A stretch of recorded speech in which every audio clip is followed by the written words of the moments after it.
Scott, thank you. Well, of course, this election is just filled with issues important to people right here in Connecticut. So tonight we're continuing our Politics on the Post Road segment. News 8 traveling up Route 1 to find out what you are talking about. Yesterday we started with folks at White's Diner in Bridgeport. Today, News 8's Kent Pierce chatting with folks in Milford. Milford is home to one of the busiest sections of Route 1. You got the big mall, you've got all the shopping centers. So we sat down with a couple of small business owners to talk to them about this year's election. And we got our own political debate going on right here in the diner. The Post Road in Milford is 6 miles of business after business. One of them is the Athenian 3 Diner, where political opinions are served up just as hot as the coffee. Republicans and Democrats, they both lie like rugs.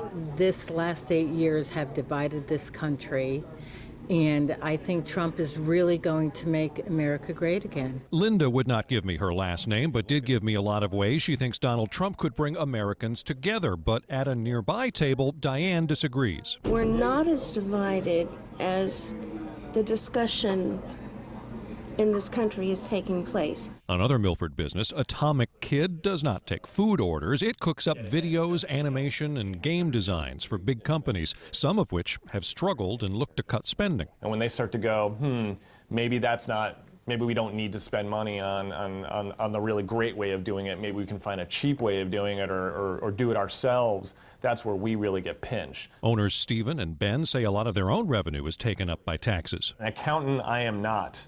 But I start to pay more and more attention to it as they take more money away from us. They were amazed at what was suddenly taxed once they opened their business. Things like their reception area couch and with the fridge that my brother gave me and I brought into this place, and now we're actually having to pay money for a fridge that was already owned by my brother 3 years ago. Ben likes what he's hearing Trump say about lowering corporate taxes. I think that's a good thing.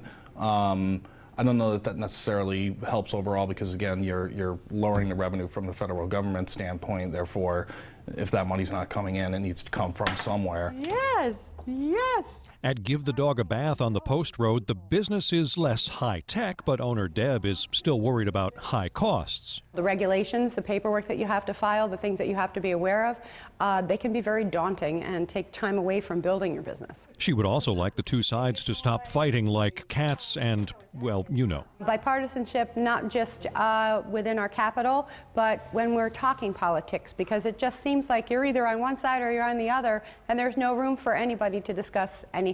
Speaking of bipartisanship, back at the diner, Linda and Diane still disagree about Donald Trump. He better do what he says he is, or else there will be a revolution. He better do what he says he's going to do. I trust him. I think that he will. We're going to put all our faith in him to do something about this. I think he would be totally wrong for the country, but I know people who think he would be right.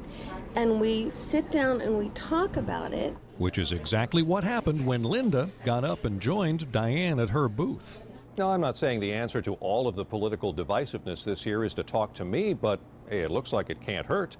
Tomorrow we're going to be in New Haven, and because it's such a college town, we sit down with younger voters to find out what's on their minds. That's tomorrow. For now, in Milford, I'm Kent Pierce, News 8.